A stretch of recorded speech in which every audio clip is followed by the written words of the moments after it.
अस्सलाम वालेकुम रहमतुल्लाह। मेरा नाम डॉक्टर तलहा वकार है। मैं न्यूरोलॉजिस्ट हूँ और रावलपिंडी पाकिस्तान में प्रैक्टिस करता हूँ।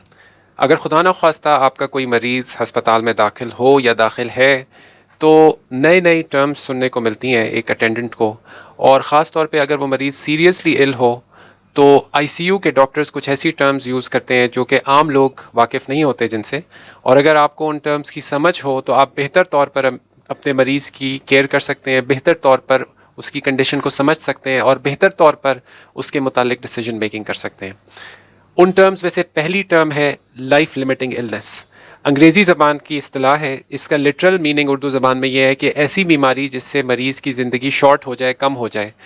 मैं ये समझता हूँ कि बहैसियत मुसलमान हमारा ये ईमान है कि जितनी ज़िंदगी अल्लाह ताला ने हमारी मुकर्रर कर दी है उससे हम एक लम्हा भी ज़्यादा नहीं जी सकते हैं, और मैं भी इस चीज़ को मानता हूँ, बिलीव करता हूँ। लेकिन मेडिकल की इस्तिलाह में जो डॉक्टर हजरात हैं वो इस तरह सोचते हैं कि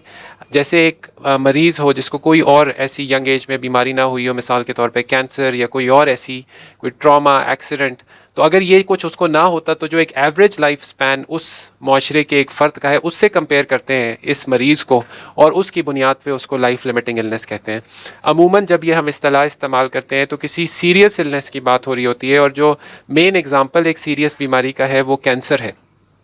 जब कैंसर हो जाए और ख़ास तौर पे अगर फैला हुआ कैंसर हो जाए तो उसको पूरी दुनिया के सारे doctors life limiting illness consider करते हैं, ख़ास तौर पे अगर वो इनक्योरेबल कैंसर हो। कुछ कैंसर्स ऐसे भी होते हैं जो आजकल के दौर में ट्रीट होते हैं। फिर उसके बाद अगर खुदा ना ख्वास्ता किसी का दिल बंद हो जाए, कार्डियक अरेस्ट हो जाए, और उसके बाद उसको चेस्ट कंप्रेशंस करके सीपीआर करके रिवाइव कर लिया जाए, तो बहुत सी दफ़ा ऐसा मरीज़ भी लाइफ लिमिटिंग इलनेस का एग्ज़ाम्पल बन जाता है। खुदा न ख्वास्ता किसी का सीरियस एक्सीडेंट हो जाए, बहुत ज़्यादा चोट लग जाए, तो ये भी एक लाइफ लिमिटिंग इलनेस बन सकती है, और इसके बहुत सारी और एग्ज़ाम्पल्स हो सकते हैं।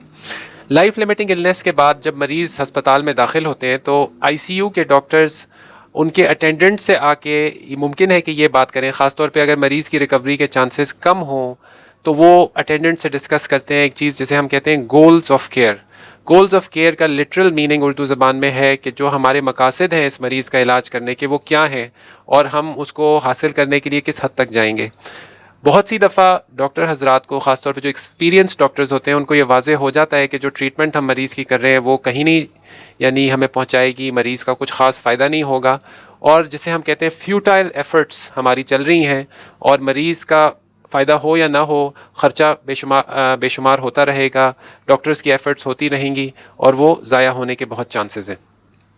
ये आम आदमी को शायद समझना मुश्किल हो, लेकिन जब आप बहुत सारे पेशेंट से डील करते हो, एक ही तरह के पेशेंट्स को बार बार आपने देखा हो, तो ये जो समझ है अल्लाह ताला डॉक्टर्स के, एक्सपीरियंस डॉक्टर्स के अंदर डाल देता है, और वो कॉन्फिडेंटली आपसे ये चीज़ डिस्कस कर सकते हैं।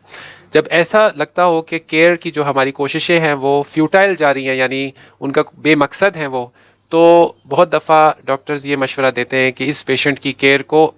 एग्रेसिव यानी शदीद केयर से थोड़ा लोअर लेवल पे ले आना चाहिए, क्योंकि इसका फ़ायदा नहीं नज़र आ रहा है। और मुमकिन है कि हमारी जो बहुत ज़्यादा मेडिकल केयर है, क्योंकि मेडिकल केयर में तो सुइयाँ भी शामिल हैं, ट्यूब्स भी शामिल हैं, कोई मुंह से ट्यूब, कोई पेशाब की नाली से ट्यूब, कोई पेट में ट्यूब, मुमकिन है कि इससे मरीज़ को अजियत भी होती हो। और तीसरा एस्पेक्ट जो कि मेरे ख़्याल में इसके बाद आता है कि जो अगर फैमिली ख़ुद अफोर्ड कर रही है ये मेडिकल केयर, तो उसका फ़ाइनेंशियल बर्डन भी अपनी जगह पे हो सकता है बिल्कुल।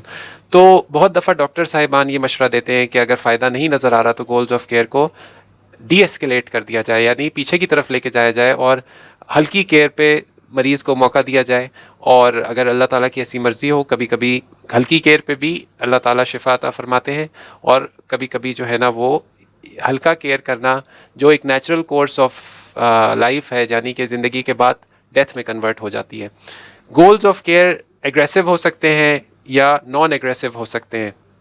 इन्वेसिव हो सकते हैं यानी कि ऑपरेशन की हद तक जाना, या नॉन इन्वेसिव हो सकते हैं। तो ये मुख्तलिफ़ इस्तिलाहें इसके साथ जो इलाज के मकासद हैं उसके लिए यूज़ हो सकती हैं। फिर अगली जो मेन टर्म मैं यूज़ करना चाहता हूँ या एक्सप्लेन करना चाहता हूँ वो कोड स्टेटस है।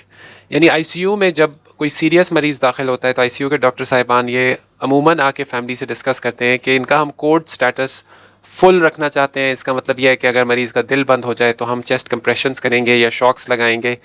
या अगर मरीज़ का सांस बंद हो जाए तो हम उनको वेंटिलेटर पे डालेंगे ट्यूब डाल के उनके हलक में। तो इसको तो फुल कोड कहते हैं। बहुत दफ़ा जब ऐसा लगता है कि मरीज़ को फ़ायदा नहीं होगा इतने ज़्यादा एग्रेसिव ट्रीटमेंट का, तो फिर DNR یعنی ڈو ناٹ ریسسیٹیٹ کا آرڈر پہ سائن کروائے جاتے ہیں فیملی سے. اس کا مطلب یہی ہوتا ہے کہ ہم ساری ٹریٹمنٹ کریں گے، یعنی ان کو ڈرپیں بھی لگیں گی، دوائیں بھی لگیں گی، اینٹی بائیوٹکس بھی لگیں گی، اور بھی جو کچھ ان کے میڈیسنز وغیرہ چل رہی ہیں وہ چلے گی. لیکن اگر خدا نہ خواستہ مریض کا سانس بند ہوتا ہے تو اس کو وینٹیلیٹر پہ بھی نہیں ڈالا جائے گا، اور اگر اس کا دل بند ہوتا ہے تو اس کو چیسٹ کمپریشنز یعنی سینے پہ جھٹکے یا بجلی کا کرنٹ سے دل کو آن کرنے کی کوشش نہیں کی جائے گی. اور یہ تبھی ہوتا ہے جب کہ مریض کی کنڈیشن ڈاکٹر صاحبان کو یہ لگے کہ وہ زیادہ چانسز یہ ہیں کہ یہ ساری ایفرٹس ضائع جائیں گی. کیونکہ جب یہ ایفرٹس کا فائدہ ہو پھر تو ڈاکٹر ہمیشہ یہ کوشش کرتے ہیں کہ یہ سارا کچھ کریں اور مریض کو ریوائیو کرنے کی کوشش کریں. پھر اس کے بعد ایک اور کوڈ اسٹیٹس کا جو سب ڈویژن ہوتی ہے اسے ہم کہتے ہیں ڈو ناٹ انٹیوبیٹ، DNI. اس کا مطلب یہ ہے کہ اگر مریض کا دل بند ہو تو آپ چیسٹ کمپریشنز اور شاکس وغیرہ تو کریں، لیکن اگر مریض کا سانس بند ہو تو وینٹیلیٹر پہ آپ نے مریض کو نہیں ڈالنا. اور یہ ڈفرینٹ صورتیں، ڈفرینٹ بیماریاں اور مریضوں کی ڈفرینٹ طور کی کنڈیشن میں جو ہے نا ڈاکٹر صاحبان کو ڈسکس کرنی پڑتی ہیں. یہ سب چیزیں عموماً ڈاکٹر صاحبان ایک نیک نیتی سے کرتے ہیں، اپنے مریض کی اور ان کی جو فیملی ہے اس کی بہتری کے لیے کرتے ہیں. جس طرح ایک اردو کی کہاوت ہے کہ پہلے تولو پھر بولو، تو جس طرح ہماری بات کا اثر ہم پہلے سے سوچتے ہیں کہ کیا ہوگا، اسی طرح ڈاکٹر صاحبان اپنے علاج کا اثر بھی سوچتے ہیں کہ وہ مریض پہ، اس کی زندگی پہ، اس کی فیملی پہ کیا ہوگا، اور بہتر طور پہ فیصلہ کرنے کی کوشش کرتے ہیں آپ کی وکیل کے طور پہ. تو اس لیے یہ ساری اصطلاحوں سے نالج ہونا آپ کے لیے جو ہے نا فائدہ مند ثابت ہو سکتا ہے اور بہتر طور پر آپ کو اپنے مریض کی کیئر کرنے کے قابل بنا سکتا ہے.